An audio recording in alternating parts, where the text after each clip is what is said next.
दोस्तों नमस्कार। Colonel Ajay, CEO Ajay astro money group first global astro finance digital channel से आपसे मुखातिब होता हूं। आज 13 सितंबर सन 2024 शुक्रवार। दोस्तों आज के एपिसोड में हम खाद्य तेलों में तूफानी तेजी के बारे में करेंगे चर्चा। सरसों, सोयाबीन, कॉटन वॉश, आरबीडी पॉमेलिन और सनफ्लावर के बारे में करेंगे विस्तृत चर्चा। दोस्तों आपको याद होगा हमने लगभग 1.5 से 2 महीने पहले आपको सरसों के अंदर तेजी का अग्रिम अनुमान दिया था, खाद्य तेलों में अग्रिम अनुमान दिया था, जबकि सोयाबीन की फसल सर पे थी। साथ साथ बंदरगाहों पर ज़बरदस्त एडिबल ऑयल का स्टॉक जमा था। सरकार की तरफ से किसी भी प्रकार की ड्यूटी के ऊपर कोई बात नहीं हो रही थी। चारों तरफ निराशा का माहौल था, विशेषकर सोयाबीन के किसान व्यापारी, सरसों के तेल के व्यापारी किसान काफ़ी हद तक परेशान थे। उस वक्त हमने कहा था कि हमें तेज़ी का अनुमान लग रहा है और वैसा ही कुछ देखने को मिला।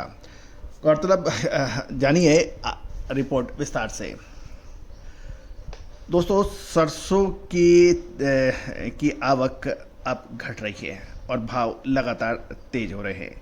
सरसों की अराइवल यदि हम देखें तो कल 12 सितंबर को 2,65,000 के पर मेंटेन है और इसमें राजस्थान में 1,35,000 बोरी, मध्य प्रदेश में 20, उत्तर प्रदेश में 40, हरियाणा व पंजाब में 15, गुजरात में 15 और बाकी अदर स्टेट में 40,000 बोरी का कुल 2,65,000 बोरी की आवक के समाचार हैं।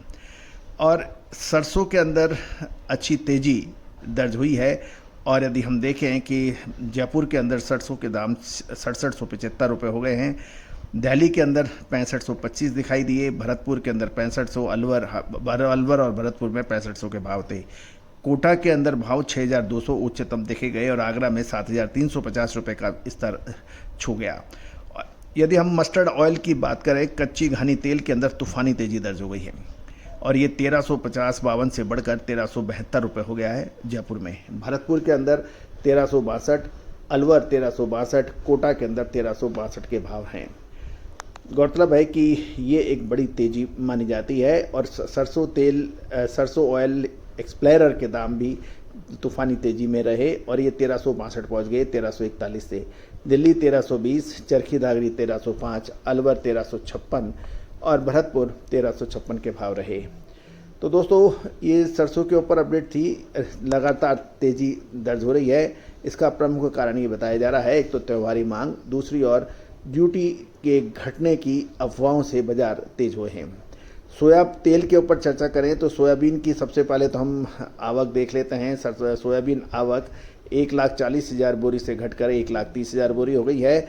मध्य प्रदेश में 65, महाराष्ट्र से 50, राजस्थान से 8 और बाकी राज्यों से 7,000 बोरी की कुल मिला के 1,30,000 बोरी की आवक के समाचार हैं।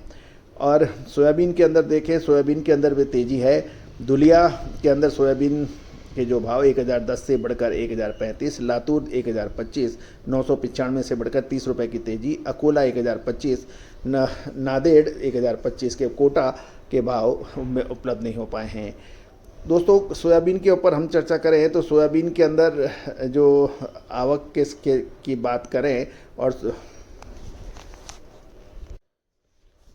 इसके बाद हम लोग चर्चा कर लेते हैं कि आरबीडी पॉमेलिन के अंदर भी अच्छी तेज़ी रही। 1,015 के भाव काकीनाडा में देखे गए, हैदराबाद के 1,036, चेन्नई 1,025 जो 990 से बढ़कर 1,025 हुए हैं, गांधीधाम में 1,010 और धुलिया के अंदर 1,030 1,035।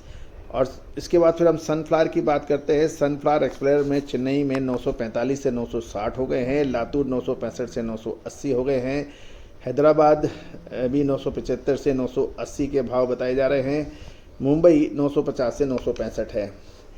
सनफ्लावर रिफाइंड के भाव में भी अच्छी तेज़ी है। 1,000 से 1,020, चेन्नई में, काकीनाडा में 1,030 से 1,035 के भाव हो गए हैं।